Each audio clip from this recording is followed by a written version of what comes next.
voilà, nous allons continuer avec un témoignage vraiment touchant.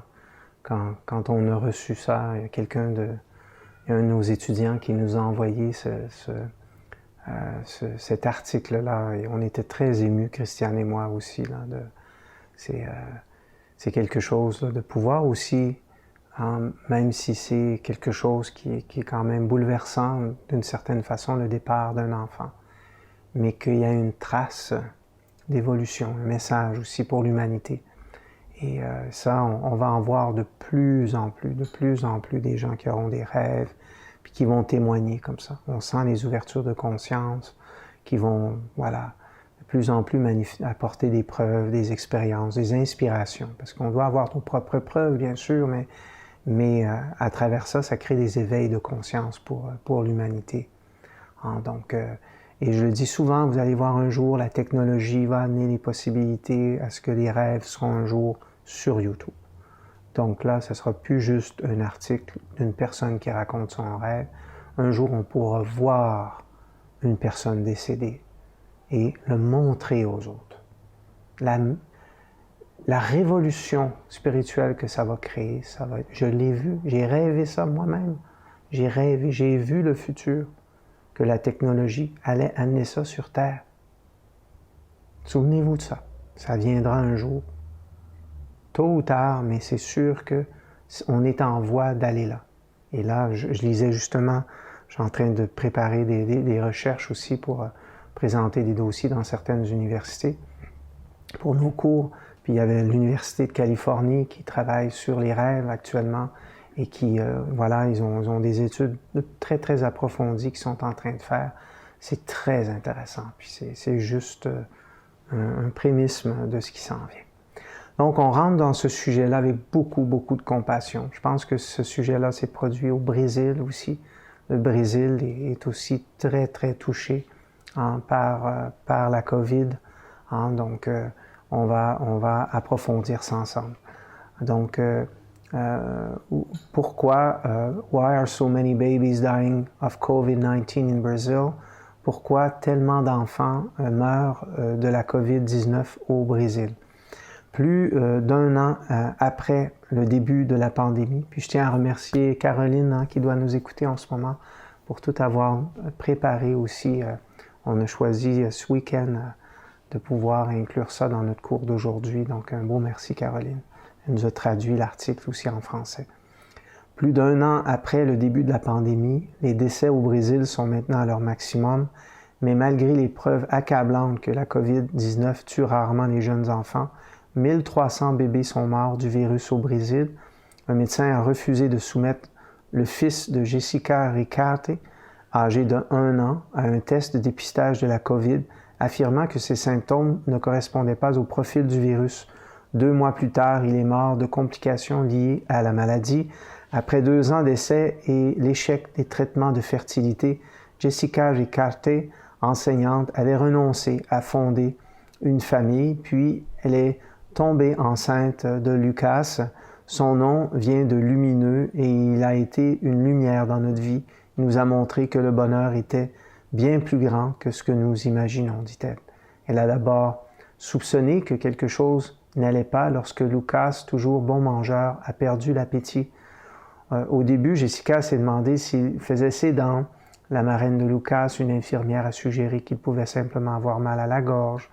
Mais après qu'il y a eu de la fièvre, puis de la fatigue et une respiration légèrement laborieuse, Jessica l'a amené à l'hôpital et a demandé qu'il soit testé pour la COVID. Le médecin a mis l'oxymètre. Le taux de Lucas était de 86%. Je sais maintenant que ce n'est pas normal, dit Jessica.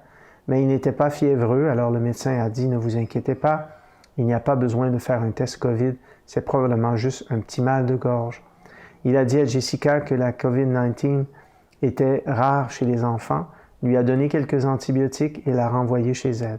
Malgré ses réticences, il n'y avait pas d'option pour faire tester Lucas en privé à l'époque. Jessica a dit que certains de ses symptômes se sont dissipés à la fin de son traitement antibiotique de 10 jours, mais que la fatigue est restée, tout comme ses inquiétudes concernant le coronavirus. J'ai envoyé plusieurs vidéos à sa marraine, à mes parents, à ma belle-mère, et tout le monde m'a dit que j'exagérais, que je devrais arrêter de regarder des informations, que cela me rendait paranoïaque. Mais je savais que mon fils n'était pas lui-même, qu'il ne respirait pas normalement. Nous sommes en mai 2020 et l'épidémie de coronavirus prend de l'ampleur.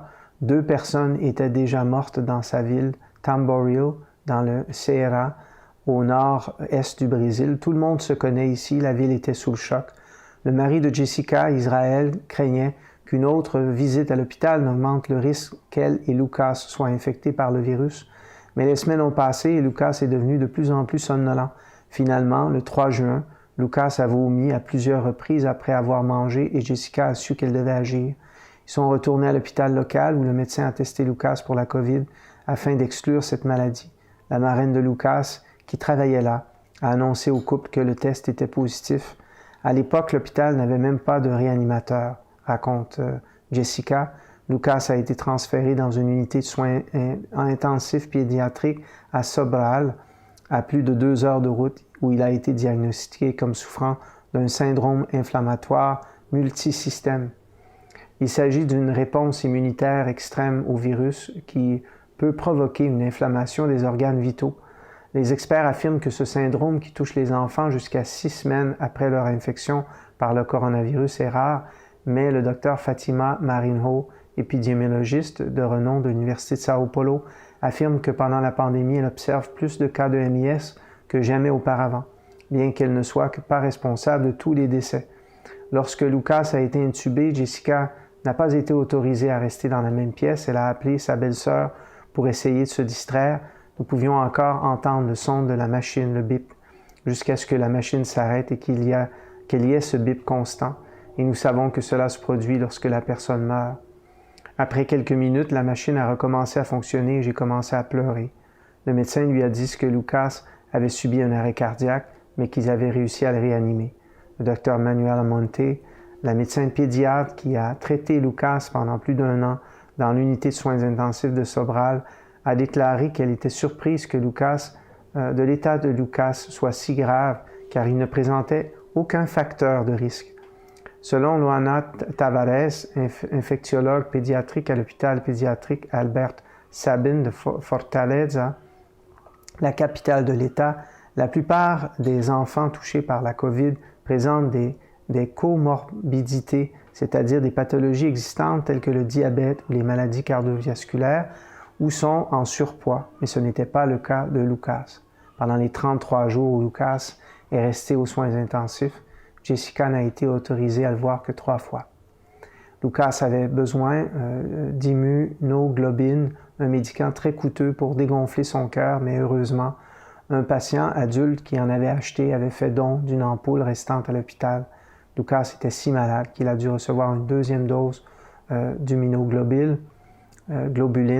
Il a développé une éruption cutanée sur le corps et a eu une fièvre persistante. Il avait besoin de soutien pour respirer.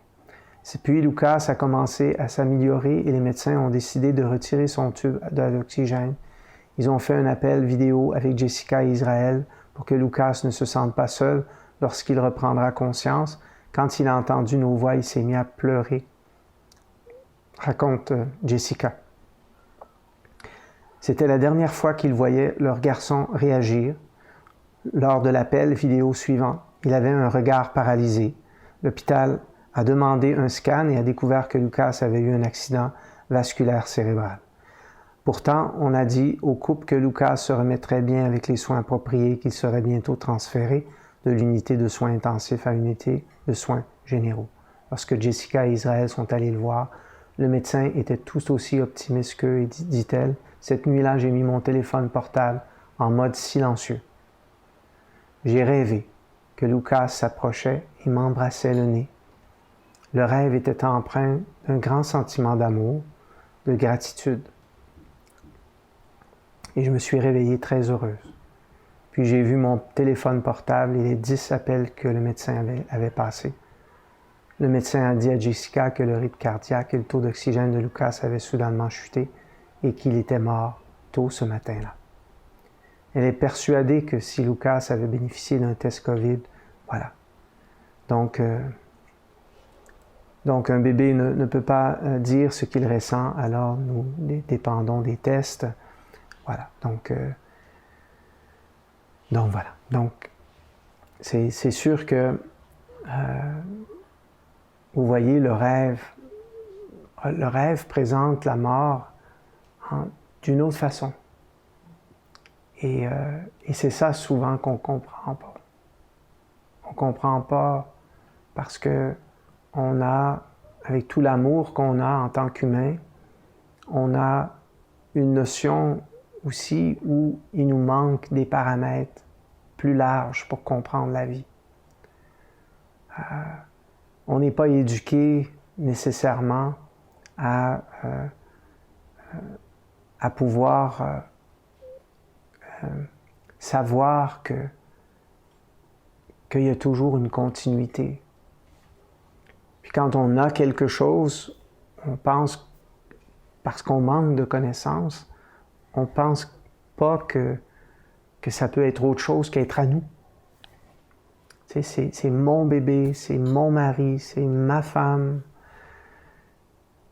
Puis ça, c'est sûr que c'est des paramètres qui sont importants parce que c'est ce qui fait la connexion, c'est ce qui nous fait évoluer, c'est ce qui nous fait prendre soin de l'autre, c'est ce qui nous fait aussi développer une dimension d'amour, une dimension de sagesse aussi, à travers les expériences qu'on fait par le couple, par l'enfant, par aussi soi-même, bien entendu.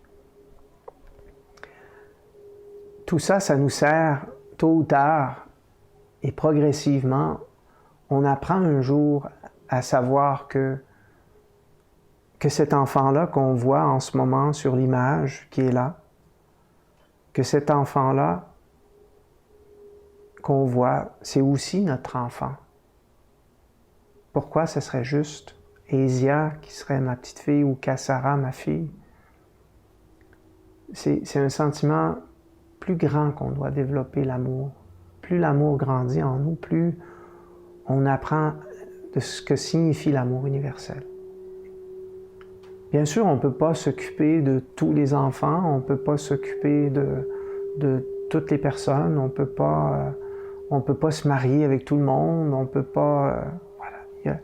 L'amour universel, c'est pas un amour qui fait on est dans une notion de se nourrir de tout le monde. L'amour universel, c'est une dimension tellement extraordinaire de pouvoir vouloir le mieux pour la personne, de comprendre aussi les multidimensions de l'expérience humaine, de chaque chemin qu'on doit faire. C'est sûr que plus on évolue spirituellement, plus la mort n'a pas la même connotation. Elle a une connotation qui est dans un sens plus existentiel que d'une dimension de perdre ou d'arrêter quelque chose. Et c'est ça qu'on doit toucher un jour. Donc, lorsque Jessica et Israël sont allés voir le médecin, donc on voit cette nuit-là, elle a mis son téléphone en portable en mode silencieux. Et comment ça se fait qu'elle a dû le vivre comme ça? C'est là qu'il n'y a pas une mort qui se fait comme toi tu voudrais qu'elle se fasse. Elle se fait toujours aussi par résonance, en fonction de ce qu'on a besoin de vivre. Et ça dépend des gens, ça dépend des personnes, ça dépend des énergies. Donc, imaginez quand tu es par exemple dans un lit d'hôpital, puis que tu as 2-3 personnes qui te pleurent à côté, puis qui te veillent. Ça, il faut même faire attention quand on accompagne les personnes en phase terminale, de ne pas devenir un peu comme accro d'être là. Puis là, la personne, elle te sent tout le temps t'inquiéter pour elle. Elle ne sent pas de neutralité. Moi, c'est le message souvent que j'ai dans les confidences. Parce que c'est sûr, avec notre travail, Christiane et moi, on est souvent appelés ou occasionnellement appelés à être auprès de personnes qui vont décéder. Donc ça fait longtemps qu'on a étudié, on a aussi bien à cœur aussi d'aider les gens. Et à chaque fois que je vais à l'hôpital, à chaque fois que je vais accompagner une personne, c'est toujours souvent les mêmes confidences qu'on reçoit, que la famille est un peu étouffante. Puis en même temps, ils les aiment, fait que c'est sûr qu'ils comprennent ça, mais ils se sentent un peu comme... Puis souvent, quand nous, on arrive, parce qu'on est spirituel, parce qu'on n'a pas la même tension, on n'a pas la même peur, on n'a pas ça comme énergie, ça leur fait du bien. Ils approchent la mort avec plus de sérénité. Puis aussi, même nous, quand on y va, on respecte aussi les temps. Tu sais, quand on les sent fatigués, on ne reste pas trop longtemps, on reste le moment qu'il faut. Tu sais, c'est comme... on ne s'impose pas. Mais il y en a souvent qui... On pense que c'est ça l'amour, puis on ne veut rien manquer, comme si... c'est comme si c'était quelque chose de tellement important, mais on s'accrochait à la personne. Mais dans le fond, on y pompe d'énergie plus qu'on y en donne. Puis ça, il faut faire attention à ça. Faire très attention à ça. C'est quelque chose qui aussi... Mais en même temps, c'est sûr que chaque personne va décéder. Puis même, il y en a des gens qui en ont besoin de ça. Quelque part, ils ont tellement peur de mourir que ça peut arriver qu'ils te demandent d'être là parce que, voilà, il y a comme un drame qui se crée, puis ils veulent le vivre comme ça. Ils veulent le vivre comme ça. Mais très souvent, quand ils sont vraiment fatigués, là, c'est quand, là, ils sont super sensibles, puis ils commencent à quitter leur corps progressivement. Donc, ça augmente l'intelligence émotionnelle, ça augmente le ressenti. Donc là, ça devient lourd, ça devient pesant, ça devient même un peu agressant. Donc, c'est sûr que là, elle a eu dans son rêve, bien sûr, un côté formidable, sacré aussi, de pouvoir avoir cette image-là aussi où son fils, voilà, était là pour lui dire, voilà, c'est au revoir maman, puis voilà, je vais être transféré maintenant dans une autre dimension. Donc, c'est sûr que c'est pas facile, on peut pas, c'est pas parce qu'un événement comme ça arrive qu'on doit être sans aucun sentiment, au contraire, on peut bien vivre ses sentiments, mais en même temps aussi de se renouveler, de guérir, d'accepter, puis de s'appuyer, puis de solidifier les connaissances qui sont en relation avec la réelle connaissance.